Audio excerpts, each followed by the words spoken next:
माझं नाव सत्यनारायण मंत्री. मी आयुर्वेदिकचं काम करतोय आणि यांना काय त्रास होता यांचं नाव विचारू आणि किती दिवसानंतर ते गचकरण हा जी सुबोलसारखा प्रकार होता. तुमचं नाव काय? गुरुबा जरा पुढं सर. गुरुबा बरं मला सांग. वैजनाथ गोचडे.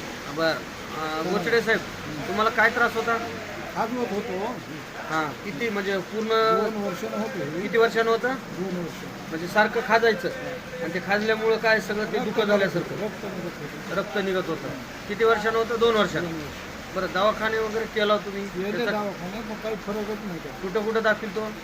तिकडे मग दाखवलं इथं लातूरला दाखवलं, अंबाजोगाई दाखवलं, तिकडे ते ह्याला दाखवलं काय म्हणजे जिथं जिथं परभणीला. परभणीला पण दाखवलं, अंबाजोगाई लातूर भरपूर ठिकाणी दाखवलं. पैसे घालून गुण आला नाही. नाही. पण मंत्री साहेबांनी जे आयुर्वेदिक औषध दिलं आणि कमी पैशात गुण आला का नाही? गुण आला. बरं काय काय फरक पडला आता? चांगला फरक पडला आपण. बरं किती दिवस झालं तुम्हाला औषध घेऊन? 4-5 दिवस झाले. बरोबर 5 दिवसामध्ये तुम्हाला जे खाजायचं कमी झालं, कमी म्हणजे काय एकदम कमी झालं. एकदम कमी झालंय.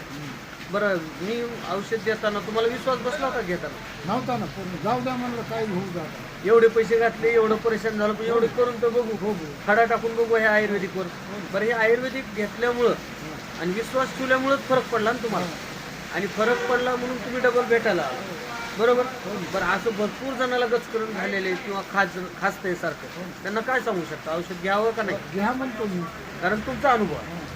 बरं तुमचा अनुभव. ना दुसऱ्या औषध. हां, आणि तुम्ही दुसऱ्याला सांगितलं बी त्यांनी पण तुम्हाला औषध आणायचं सांगितलं म्हणून तुम्ही अंबाजोगाई तालुक्यातून इथं आला.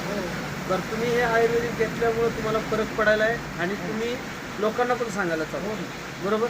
मग ह्या आयुर्वेदिकचा चमत्कार तुम्हाला कळाला गावाला नंतर इथवर आला. म्हणून तर इथवर आला आणि मंत्री साहेबांनी तुमच्याकडून पैसे घेतले, तसं औषध दिलं, तुमचं काही नुकसान तर झालं नाही ना? म्हणजे तुमचा फायदाच झाला. फायदा झाला म्हणून तर आज येतो मग. तुम्ही ही मुलाखत दिल्याबद्दल मी तुमचा आभारी आहे. धन्यवाद. नमस्कार.